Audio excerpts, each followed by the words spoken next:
ভিডিওতে আজকে আপনাদের এমন একটা দোকানের সন্ধান দেবো যেখানে চিকেন বিরিয়ানি মাটন বিরিয়ানি দুটোই খুব কম প্রাইসে পাওয়া যায়। মাটন বিরিয়ানি অনেক কম প্রাইসে পাওয়া যায়, চলুন দেখাই। দোকানটা প্রপার চাকদা রথতলা মোড়ে। এখানে প্রায় দিনে 4 থেকে 5 হাঁড়ি বিরিয়ানি হামেশাই বিক্রি হয়ে যায়। এখানে মাটন বিরিয়ানি 160 টাকা আর চিকেন বিরিয়ানি হাফ প্লেট 80 টাকা। কিন্তু হাফ প্লেটে এত কোয়ান্টিটি দেবে, আমার খেয়ে তো একদম পুরো পেট ভরে গিয়েছিল। আপনাদেরও পেট পুরো ভরে যাবে আশা করছি। আর বিরিয়ানির কোয়ালিটিটা দেখুন, খুব ভালো।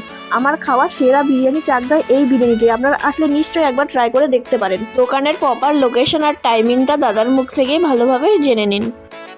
বলছি কখন খোলা দোকান? দোকান আমাদের মোটামুটি 12:30টার মধ্যে খোলা হয়ে যায় সকাল, আর বন্ধ রাত 11টা অবধি থাকে। আর লোকেশনটা যদি একটু বলে দাও ভালো হবে। লোকেশন আমাদের এটা প্রপারলি রথতলা মোড়, রথতলা চিনচাং বিরিয়ানি, একদম রথতলার মোড়ে।